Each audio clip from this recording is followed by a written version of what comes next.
Welcome, everybody. I'm Alicia Greenwell, founder of Black Joy Parade. Welcome to our Icons Among Us celebration. I'm so excited to have you guys here with us today to celebrate a program that we launched this year. And we've chosen our icons, and I can't wait to share their stories with you. But to kick us off, I'd like to introduce Najee, who's going to start us off with a special piece that he wrote for this event. Thank you. And this piece is called Flowers for the Living. When I think about Black history, I often think of the icons, the Dizzy Gillespie's, Rosetta Tharpe's, Mae Jemson's, and Imhotep's. I think of the fact that the very first universities were in Egypt, or how we fought on both sides of the Civil War to gain our freedom, essentially working as spies for the Union against the Confederate. I think about every invention that we've ever created, cell phones, the first car, the modern heater, and 3D movies. I think about the Moors, bringing their culture and knowledge to Europe.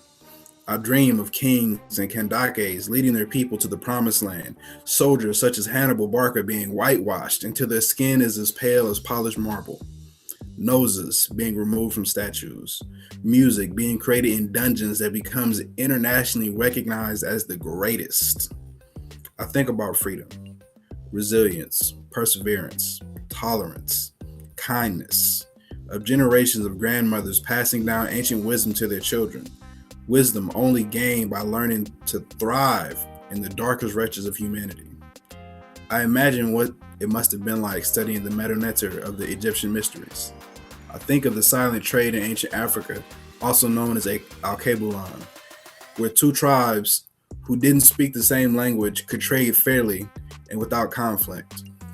I see women performing dances as old as the ground they walk on, children growing up in cities like Oakland with silver teeth, skin from sand brown to midnight black, every hair texture and facial feature under the sun, kinks and curls being pulled, pressed, tied, and braided, style, flavor, flair, creativity, artistry, achievement of languages lost and history kept.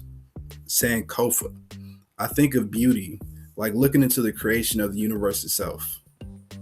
But most of all, I think about the people who raised me, the people who I dedicate my life and my career, my music to and for, who made it so that people like myself and that people like everyone on the Black Joy Parade team can do the kind of things that we're doing today, where Black people are not only at the table, but we're leading. We're at the forefront of our own revolution and our own progress in these movements. I think about people like Ira Feek, who inspired me to rap and to really make music in the first place, who passed away recently. And I think about making sure that we give them and we give ourselves our flowers before the time is too late. Thank you so much, Najee. I just want to take a moment to thank Najee, not just for that beautiful performance, but for being such an important part of the Black Joy Parade team for, I think, 3 years running now. I want to take a moment to just introduce Sonia Eccles from Comcast. I am so appreciative of this partnership, and I'm going to sort of give her the mic to let her talk a little bit about this program and introduce everyone involved.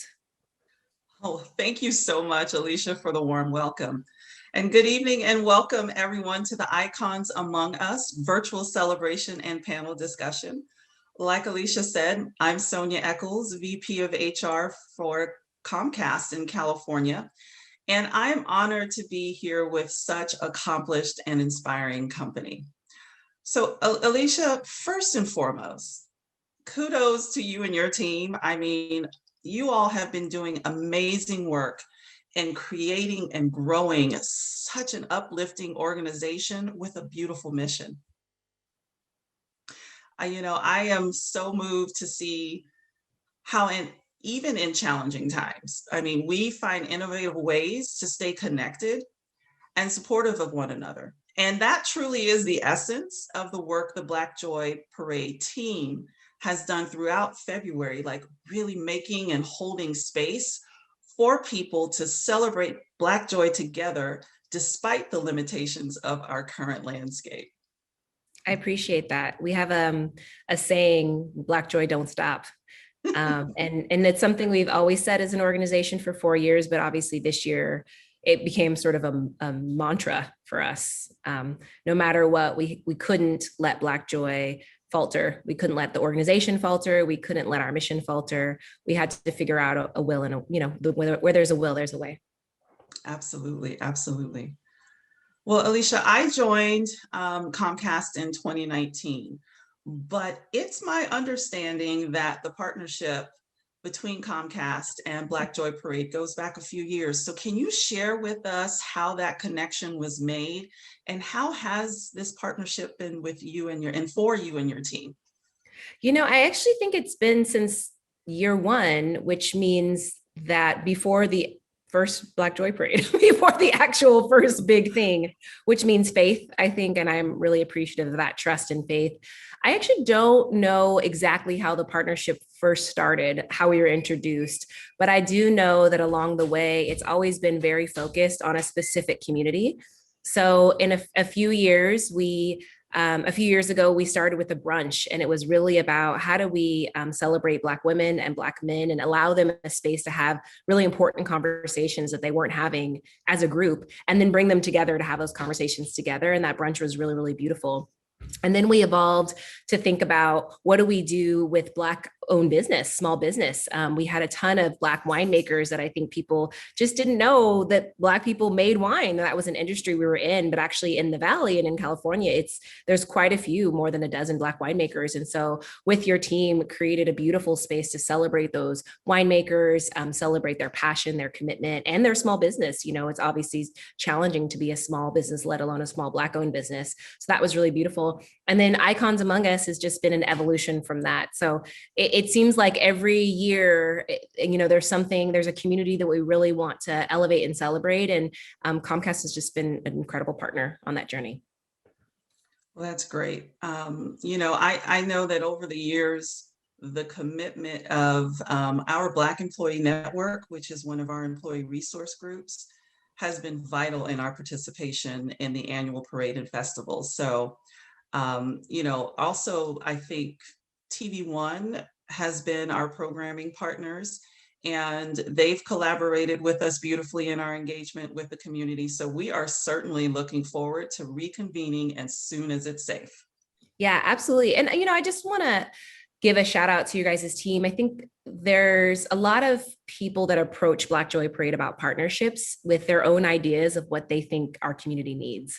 And they can be pretty forceful about that. And that's not collaboration, right? And that's what I really love about this partnership, is that every year it evolves to the needs of the community. And it starts with the community first. And then how can we as Black Joy Parade and Comcast work to meet those needs and elevate the areas in which they're looking to be elevated. And that authenticity is not common. So I'm just really appreciative of that.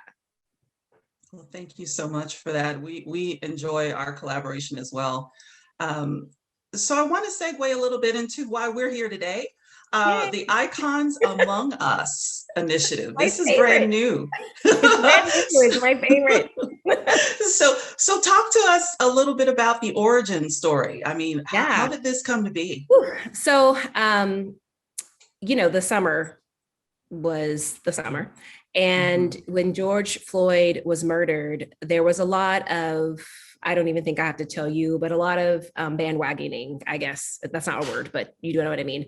And a lot of people heroing, I think, temporary activists, I would say, people who just woke up and they were getting a lot of attention. And it's not to say that the work shouldn't be celebrated and the work shouldn't be noticed, but I knew that there are people who have been fighting what I consider the greatest fight of our lives for their whole life, who had been committed to this work for much longer than I've maybe been alive in some situations. And it was unfortunate that they have been committed and dedicated and building this foundation and impacting our culture and our community so significantly, and not necessarily getting what I think the shine that they deserve, and not getting the admiration, the spotlight. A lot of times these people aren't super fancy on social media. They don't got like 100,000 Instagram followers. And so their work gets unnoticed. And so we thought, well, could we be the ones that, give them the shine that they deserve? Could we help show what true dedication to our community looks like over time? And like I said, not a year, not a summer, but sometimes decades. And that work, oftentimes those people and that work isn't noticed until, unfortunately, they are gone. It's 20 years after you see the impact of all the breadcrumbs that they've created. And that's why the name Icons Among Us came, because we think of icons as people in our past, but there are people walking among us who are absolutely icons and absolutely so important to the work and the movement of our culture. And so that's how the program came to be. And, you guys were down to find these people with me, elevate them with us and celebrate them. And today I'm so excited to share our Icons Among Us and let them tell their own stories, because they're my heroes. And I think they should be everybody else's as well. That's beautiful. Thank you so much for providing that background and insight. And thank you for your continued collaboration over the years. I mean, we are, again, so proud of our partnership, and we are thrilled to continue on the journey with you and your mission to honor the Black experience and celebrate Black joy. Yes, I'm so excited to introduce and talk about our icons. They're incredible. All right. Well, up ahead, we have an insightful conversation in store with some trailblazing and beloved community leaders, and so stay tuned. Well, it's my honor and pleasure to introduce the honorees receiving the recognition of Icons Among Us today. Our first honoree is Maurice Woods, Interact Project Executive Director and Founder. Welcome, Maurice, and thank you for joining us today. Let's take a look at his story.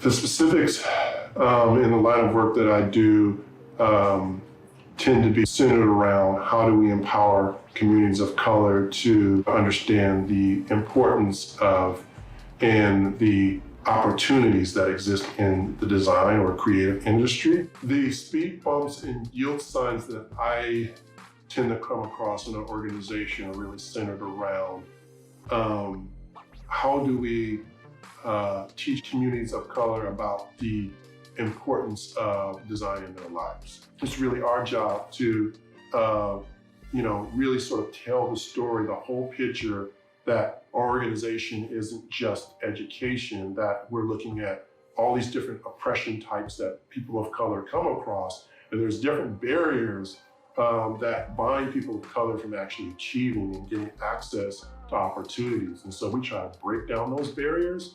And it's not only just administering education, it's, free laptops, free Wi-Fi, it's just all these other things. Food, we provide free lunches for students and everything. So we're really thinking holistically about how do we actually move the needle and actually increase more diversity in design beyond just education. It really starts from middle school all the way up to career. We're doing all these things.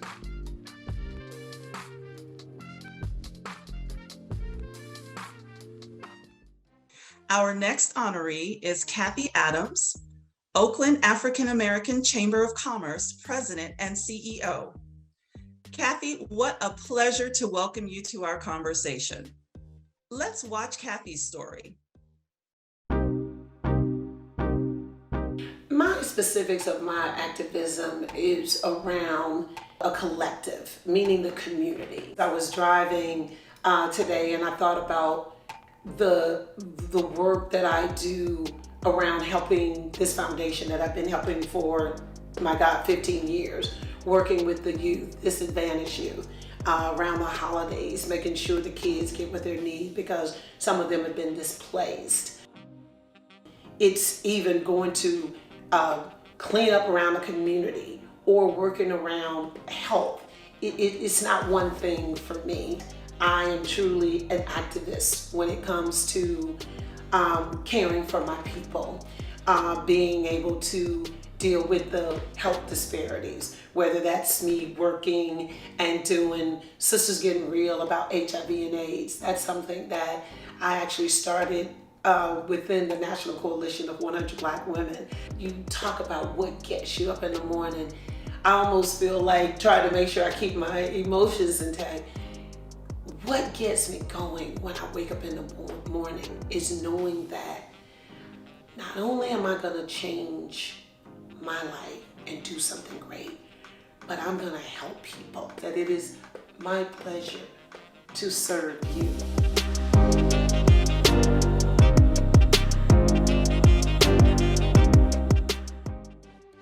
And our third honoree is Ben McBride, Empower Initiative CEO.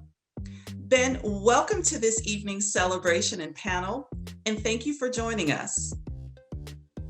Let's watch Ben's story.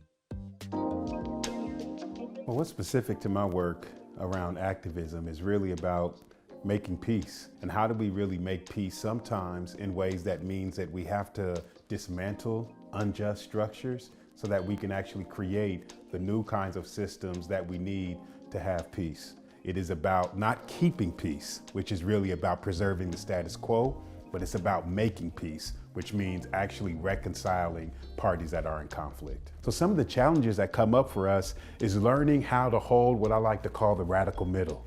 Is that most people like to hang in the back corners of any story, but some of the work that we really need to do in our communities is about holding not the mediocre middle, but the radical middle, a circle of human concern that has eyes for everyone, but also is anchored by the ways with a deep consciousness of how Black people and poor people are differently impacted. You know, the factor that keeps me going through this tireless work is I love Black people. I love the people, and I recognize that I am literally just one of thousands of people who have already done the work and will continue to do the work to try to bring about the story of love and justice and freedom in this United States of America. And so I have to recognize that my role isn't unique. It's really about how can I be faithful to the opportunity that I have in this moment.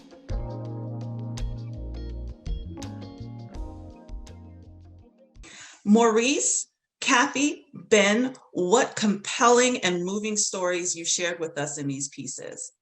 And although these snippets could never do your entire stories justice, they've certainly captured nicely the essence of your work and your drive. So I would love for our conversation today to go a little bit deeper into what really motivates you to keep on fighting the good fight. So let's start off with Ben. Ben, you are engaged in numerous organizations and community impact efforts. Can you share why and how you approach the tasks of partnerships and collaborations to drive effective change, while staying true to who you truly are and your personal moral compass? Well, thank you so much, Sonia, for having us on, and deeply appreciate the honor coming from the Black Joy Parade and Comcast and all of our great relatives across the Bay Area that are all striving to do work.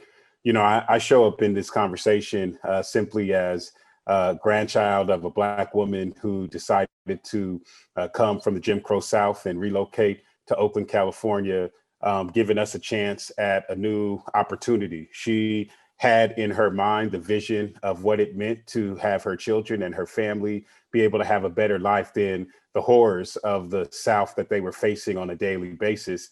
And so I am a part of that legacy. I'm a part of her witness and her leadership. And I think that informs for me why it is that I seek, alongside many others in our liberation struggle and my esteemed honorees here within this conversation, I strive to try to lean into the legacy that Black men and women and relatives have given us and what they've displayed over the years. I mean, one of the things I realize is that as Black people and as people of color and all folks across difference, the problems that we have in these current moments are not problems that we created alone, and they're not problems that we're going to resolve alone. It is really going to take all of our collective efforts to bring people together across difference. Sometimes those differences are differences of race or differences of ideology or where we're situated in the story. And so for me, whether it's been working with Pookie and Ray Ray, who have found themselves oftentimes being victims of a society that doesn't see them as worthy of participating. And because of that, they've had to find ways to survive on the underground economy and ultimately be victims of violence and perpetrators of violence, whether it's working with them or whether it's been working to try to reconstruct the public safety system, recognizing that we have policing systems that are rooted in racism, but we also have people inside those who might want to find a way to be a part of the solution. I've continued to find my hope and purpose in trying to figure out how do we bridge people across difference while at the same time not losing the deep critique that we need to have on how we got to this moment. So I think it's the legacy for me of my family. It's the continual examples of folks that are being honored in this wonderful opportunity, and the kind of inspiration that continues to drive us and drive me to show up and find ways to offer solutions. Thanks so much, Ben. So, you know, I tell you that legacy is really important, and I'm so honored to be here talking with you today. And I know for a fact that you are, and as well as all of our honorees tonight, are inspiring those around you as well as the next generation to continue fighting the good fight. So thank you, Ben, for that. Kathy, you know, you shared that as a young girl, your mother told you, as you were moving up, take someone with you. How has that continued to guide the work that you do? Thank you, Sonia. It has worked well and continues to work today. I did not get here by myself. I have countless individuals that invested in me. As a result, when I win, the people in my life win. When we win together, our community wins. Everything I have done in my life is to benefit others. Helping businesses pivot during COVID-19 saved my life. I did not get to focus on myself at all. 24/7, I was helping people and saved a lot of businesses and ministered also to several individuals to stay strong and that we would get through this. I always look out for others who have looked out for me. I have access to a lot of opportunities, and I always share with people that don't always share their access and resources, and sometimes are just selfish, but I'm optimistic.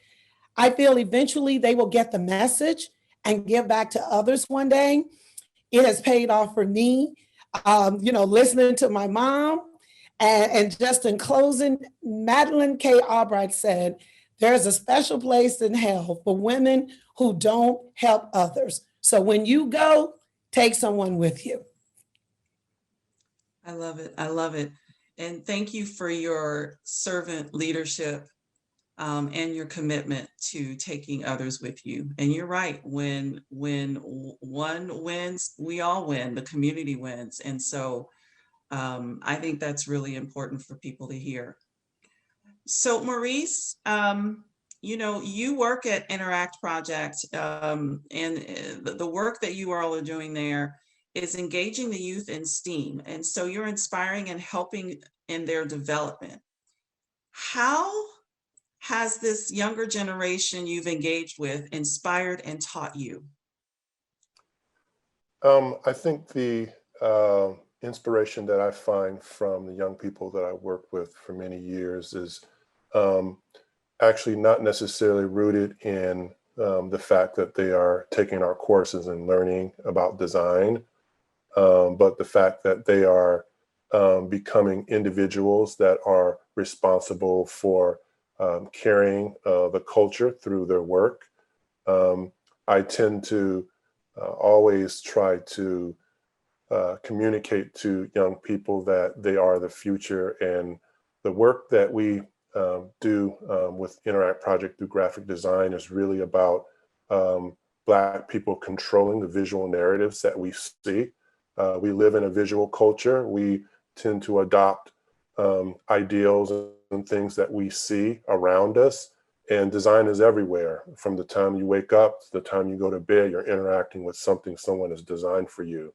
Yet our people are not, a part of that control of that culture and control of those visual images that in the end of the day, either misrepresent Black people, but not only that, but sort of marginalize the representation, the true representation of Black people themselves.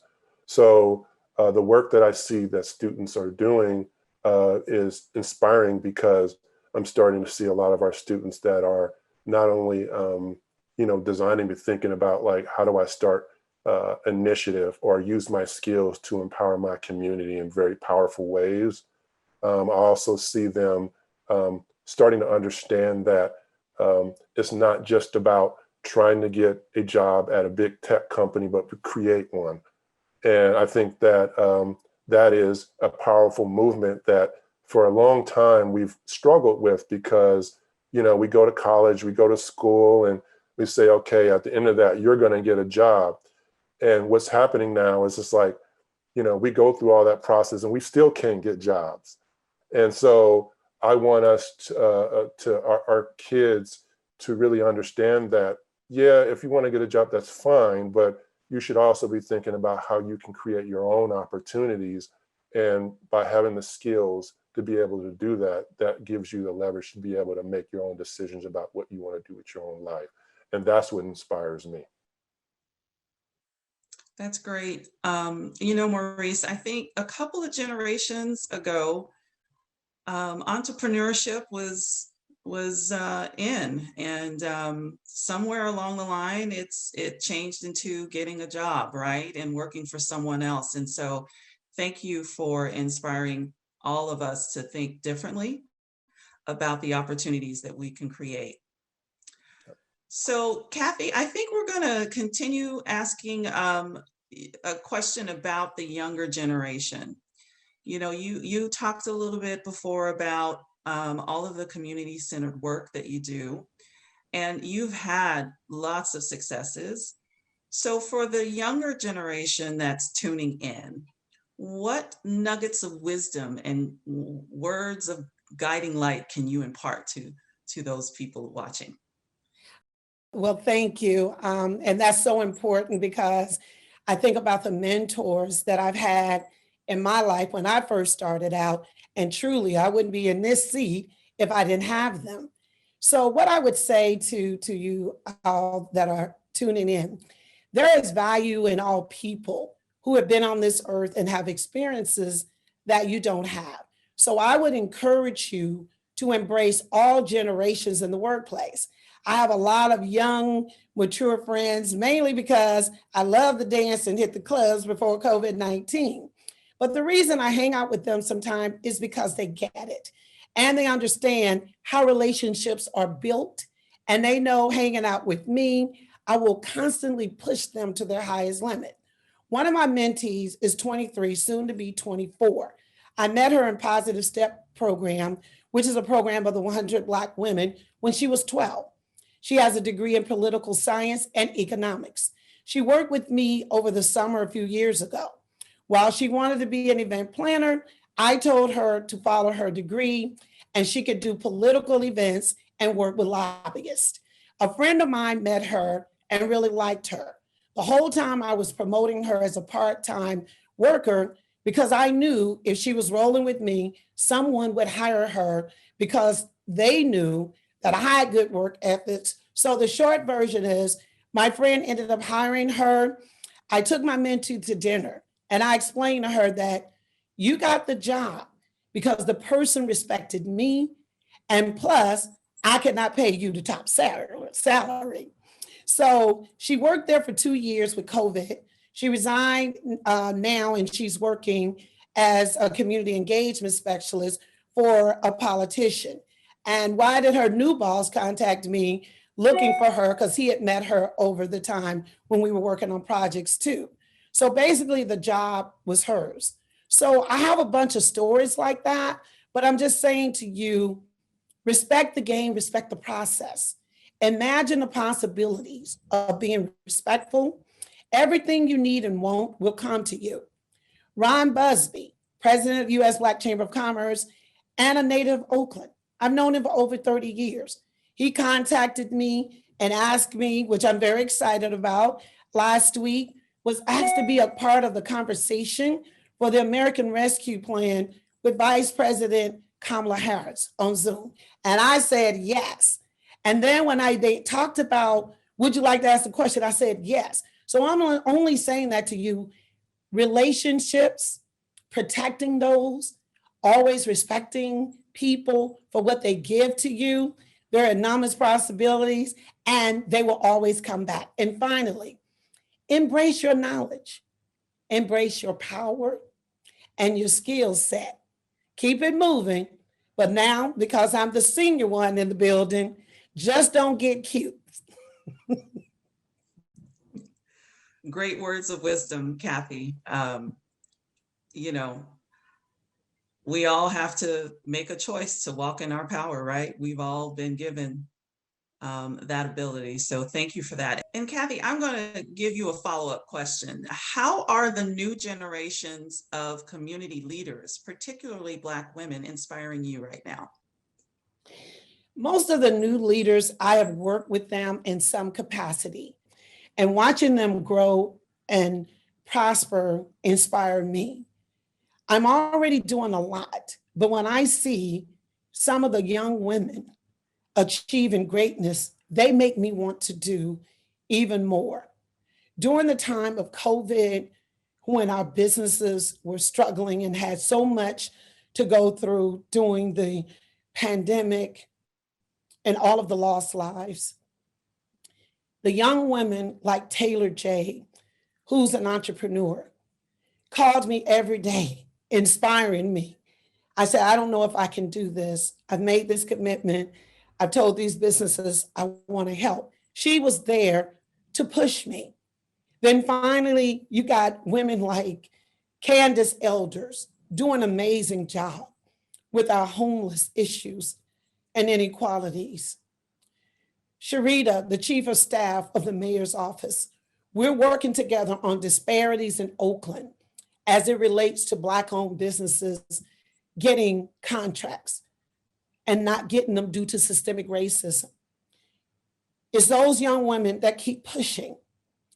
I think about Chef Rain Free, who continues to give back and utilize the ecosystems for other young caterers that don't have a brick and mortar to come into her space. And so when I see them helping others, it really makes a difference in our life. And I can say that seeing all of the work that they're doing, Alicia Marie Kidd, a licensed wine broker, and everything that she's doing in the community.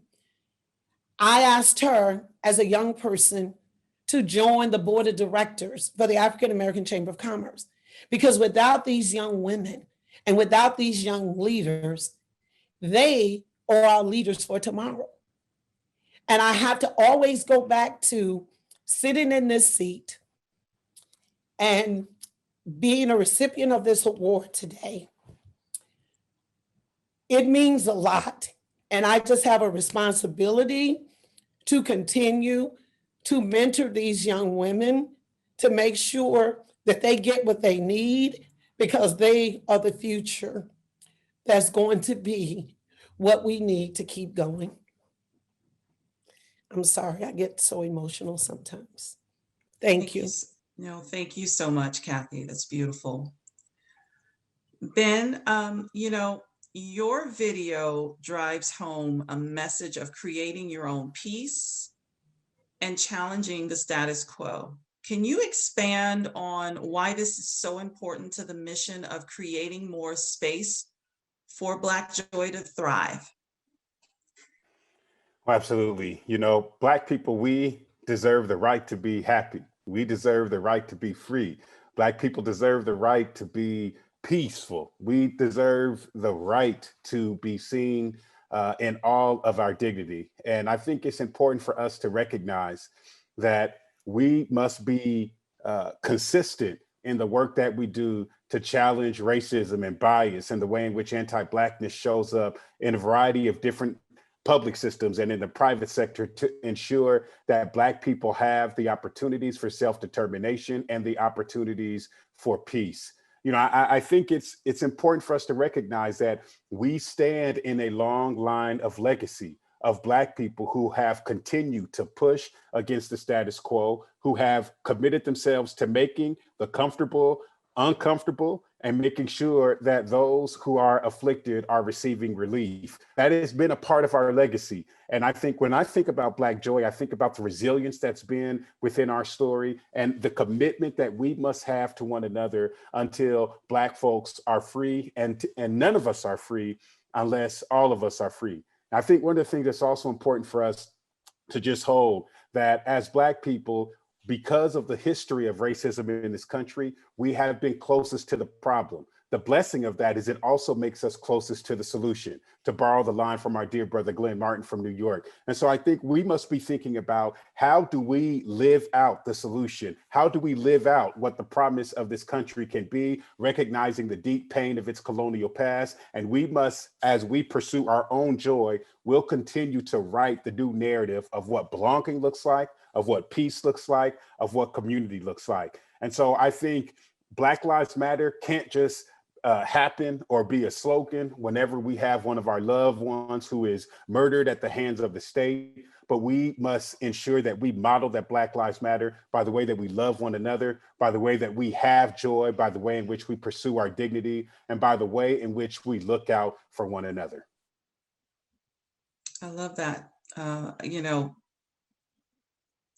Black joy is our birthright. And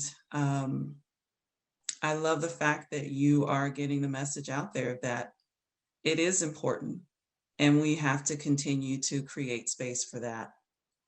So Maurice, considering your field of expertise, can you expand on the positive impacts design can have on social change and the tangible effects communities can benefit from? Yeah, I think the thing to notice is that you know, in communities of color, it is very important that we are able to use the skills that we have as visual communicators to tell stories.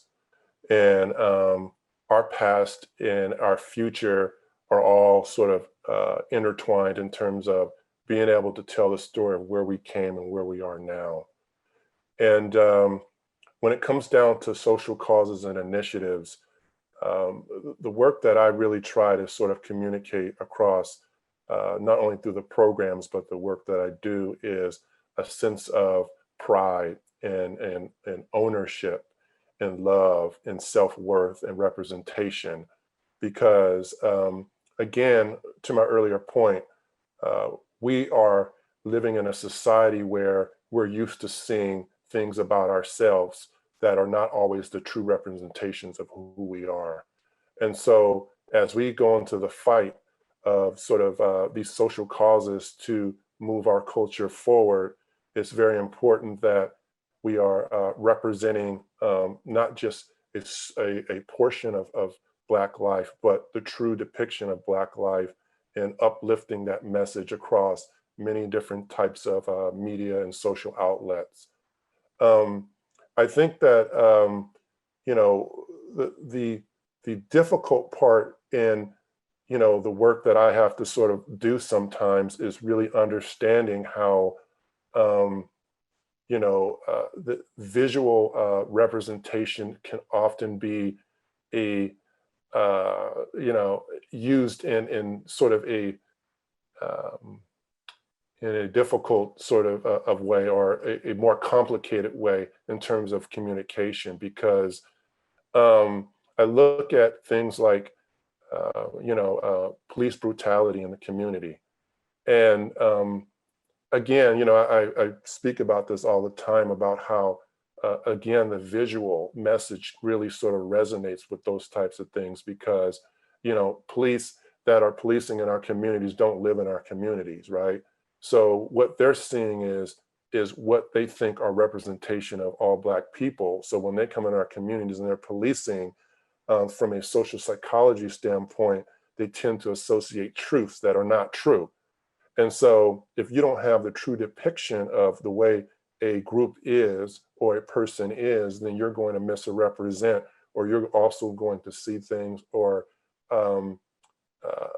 sort of associate certain ideals that you have seen or you have heard that are not always the true depiction of what people of color really are. And so that's when you get a lot of issues around brutality with police. It really sort of hit me home when I started to see a lot of that stuff, because I feel like the design community has a lot of awakening to do. And there is a lot of money that flows through the design industry, but it's also handled by predominantly white folks. And so, they are at the helms of all of this communication that's representing all these different diverse groups of people.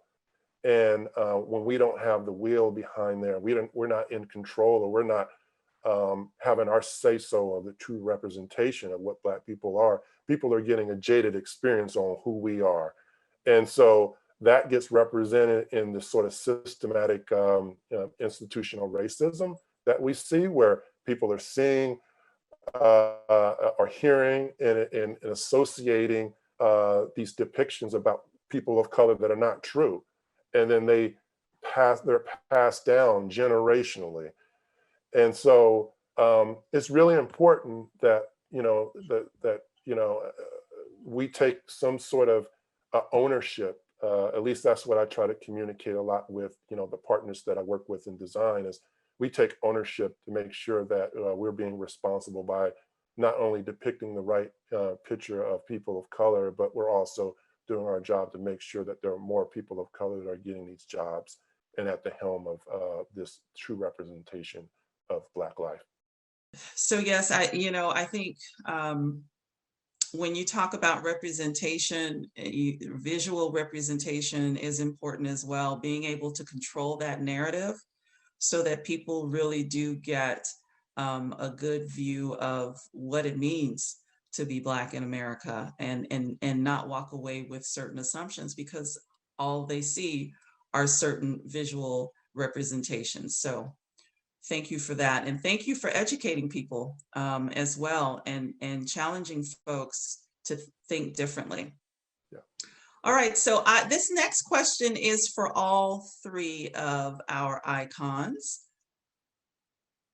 Where do you personally find and foster Black joy? I find Black joy in helping others, supporting entrepreneurs, building partnerships, exercising my voice for people who don't know how to speak for themselves. I find Black joy in my community. And I find joy in being a strong Black woman who believes she can and she will impact the lives of others to thrive and to get a seat at the table. I find joy in helping to write our own narrative. I find Black joy in just giving back, period. When I think about what our businesses went through and still going through because of this pandemic, the federal funds came out for the PPP. Our businesses, that money did not make it to their bank accounts.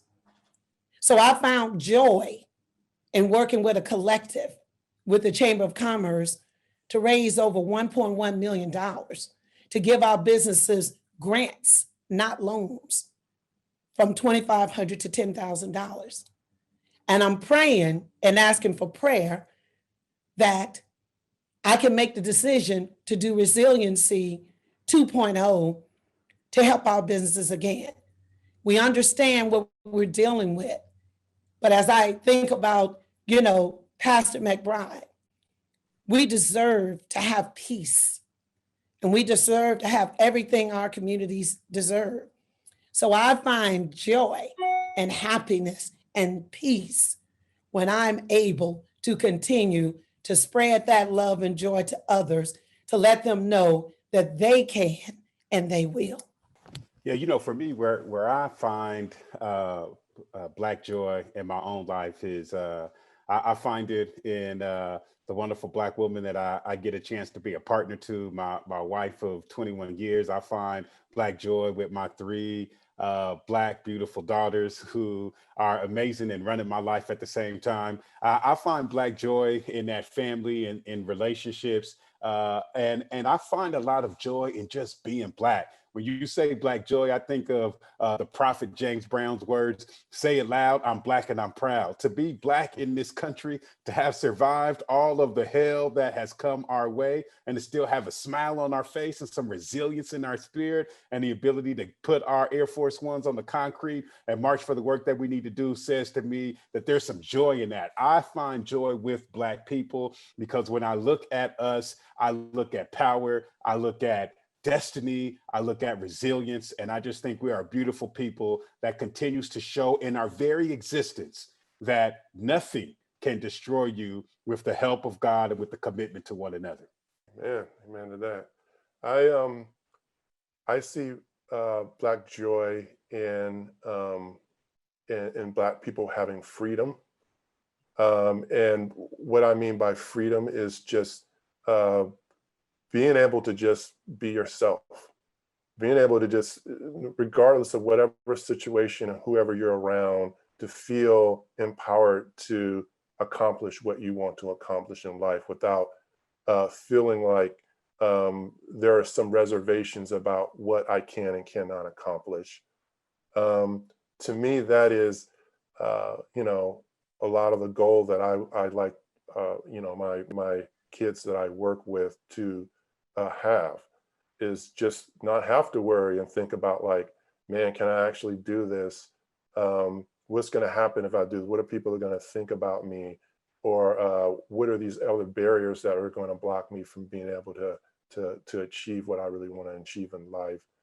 And I think that that to me is Black joy, is just simply being able to express and be who you are at all times, and be unapologetic about being Black and proud of your heritage, and being proud of existing in a world where you don't have the limitations, or you don't have somebody telling you can't do something because of this color of your skin.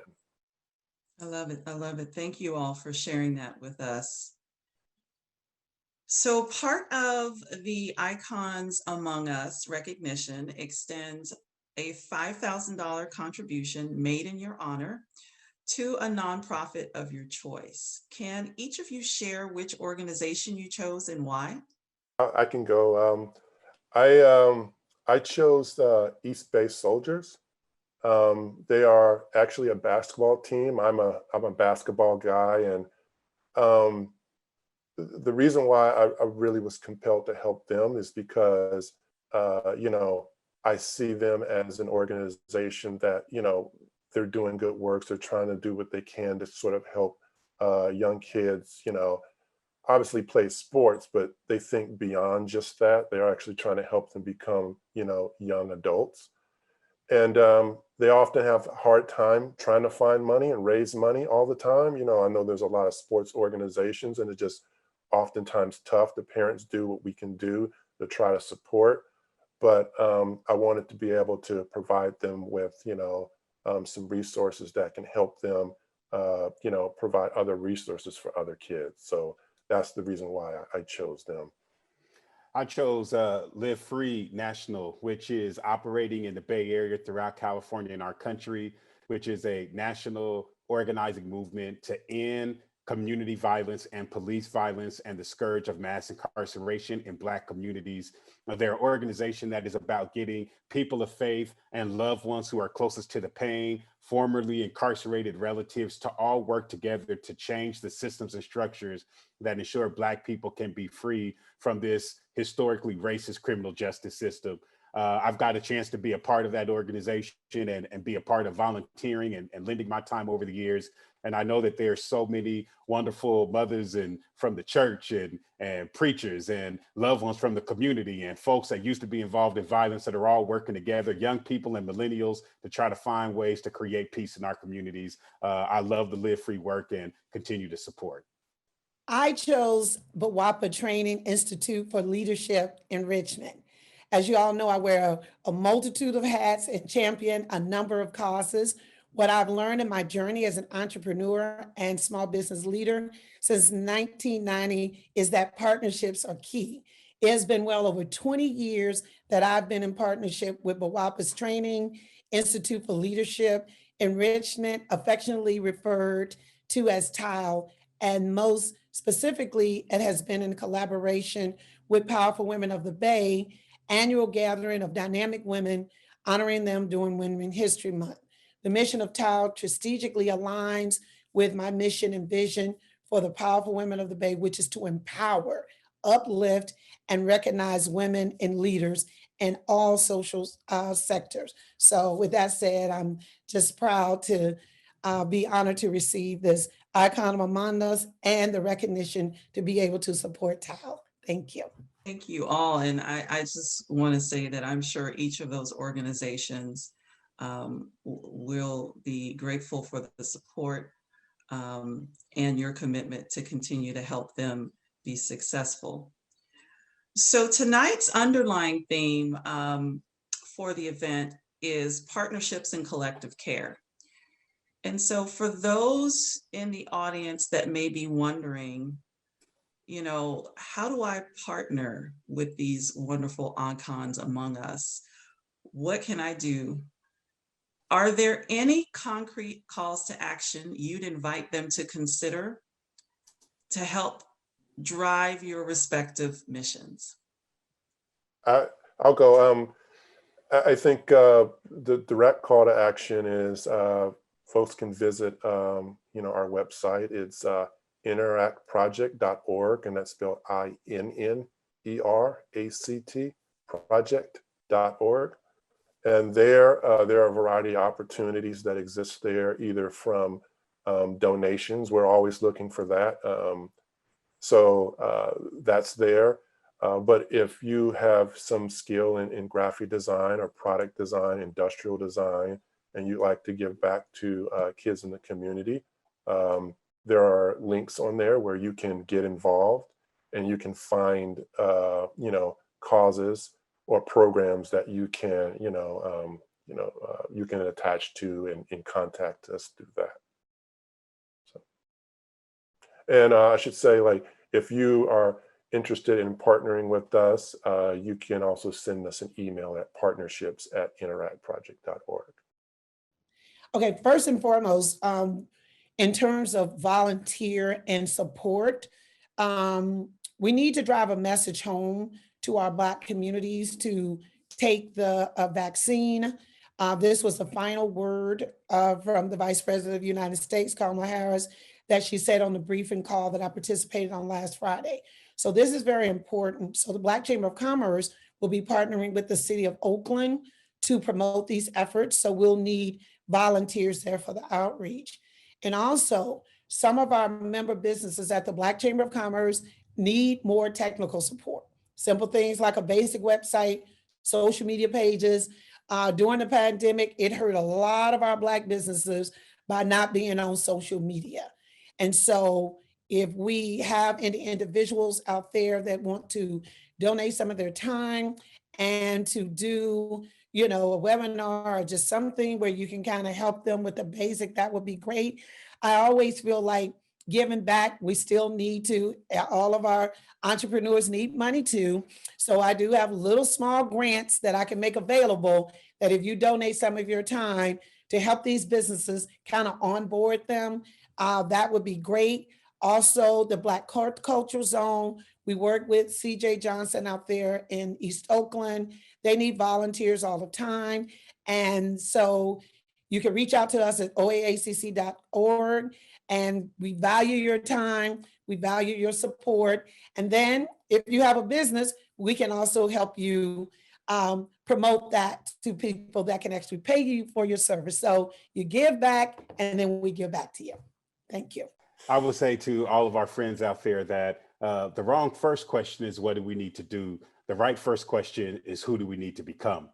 And once we start becoming different versions of ourselves, it will give us the capacity to do things that we currently cannot do to solve many of the solutions that are happening in and around us. So if you're committed to a journey of becoming, we invite you to go to empowerinitiative.org so you can find out how to bring some capacity building training to your organizations, to your communities, so that we can find ways to up all of our game and education around how we're going to undo how we're going to undo racism and create more belonging. And if you're ready to do, we invite you to go to bringtheheat.info so you can find ways to get involved with the current work that we'll be doing in 2021 to make sure that we reconstruct the public safety system. And lastly, if you're trying to find ways to contribute, I've been blessed to be a part of launching something called the California Black Freedom Fund, where we are raising $100 million over 5 years to send this money directly to Black-led power building and cultural organizations across California. Thankfully, to a lot of our partners, we have already raised a big chunk of that money, but we need corporate partners and we need companies and we need people with personal means and even people with smaller means to go to cablackfreedomfund.com and find ways to get involved with resourcing and supporting Black leadership and Black power across the Bay Area and across our country. All right, well, thank you all for those compelling calls to action. And, time flies when you're having fun, and it looks like we are at time. So that concludes our chats for today. So to all the icons, thank you. Thank you for your time this evening and for your dedication and investment in our communities. You each are leading the way, and the work that you do is so critical and it is truly impactful. We see you, we honor you, and we celebrate you. And now I think I'm going to go ahead and hand it back over to Alicia to share some closing remarks. Alicia, back to you. That was so wonderful. Kathy had me crying over here. just thinking about all the impact and the work and the lives. I think there's a lot of big claims about help this many, but it is those stories, it is those individual families and lives, and we see that impact generational. So please, anybody, if you have any thoughts in the chat for any of our icons, these are people we should be learning from, that I've learned a lot from. I know it's, we're always trying to find a way, but Black Joy don't stop. I said that at the top, right? And these three people can teach us a lot. So with that, I will bring back Naji to close us out. Thank you, everybody, so much. This has been a very, very beautiful day and a very beautiful experience. And I'm happy to be a part of it. Thank you, Alicia, for making this happen and continuing to do the kind of work that you do. And it's important, and you're an icon for that. And I want to make sure that you know that I know. All right. And this is one of my favorite pieces that I've ever written. And it probably will be for a very long time because it's very personal to me, but it's also, I think, very inspirational, about the story of Black men in general. Straight out the Matrix, only speak basics. Need a little help and motivation, I got you. Represent everything my people have fought to. Turning enemies into fossil food. Oil in the soil, you can't tell me I ain't royal as I'm loyal. Hot water don't boil, hair coil, about to strike like a snake do. What would you do if I ate you? I ain't even gotta hate you. They're gonna have to separate and recreate you. I'm rhyming. Top rhyming, really educated, strong-minded, Black man, this man and that man. Better stand back for the impact. Space Jam and jam pack. No man can own land. Been a spade, I can only play my own hand. Every land is my homeland. Real knowledge, it ain't cheap, it stay hidden. I did not come to play with them. I don't even parlay with them. Got nothing to say with them. Kill a snake with his own venom. Tear down with the King engine. King Kunta, King Zulu, and King Kendrick. Cthulhu with my voodoo mambo and a Hungan. Thank you for assuming over, man, I'm more than human. Rappers, my children. I don't judge, I'ma build them. To their spirits in the millions. Teach them to deal with their feelings. On some realness, that's the goal and the vision. Build a village and a home for the young ones. conundrum that a dumb like Trump won, only to die and be replaced by my own son. Know some, show some, income, outcome. Thank you, Najee. I just want to thank everybody so much, Sonia, for being a lovely host, Ben, Maurice, Kathy, for the amazing work you do, for being willing to share your stories, and Najee, that was incredible. Black Joy Parade is my baby, close to my heart. I'm so appreciative of Comcast doing this work with us. I encourage everybody to do what they can, do what they can to find their own Black joy and to help others find it as well. Kathy had mentioned some of the other work we're doing, including the marketplace on our website, but there are so many other people and organizations that you've heard of today that could really use your help if you're down to volunteer. You can visit blackjoyparade.org to learn more. You can also visit any of the sites and organizations that our icons spoke about today. There's so much opportunity to be part of the change, even in the smallest ways. And I just want to thank everybody on here for sharing that with our community. And I hope everybody has a wonderful day and enjoyed this. Thank you.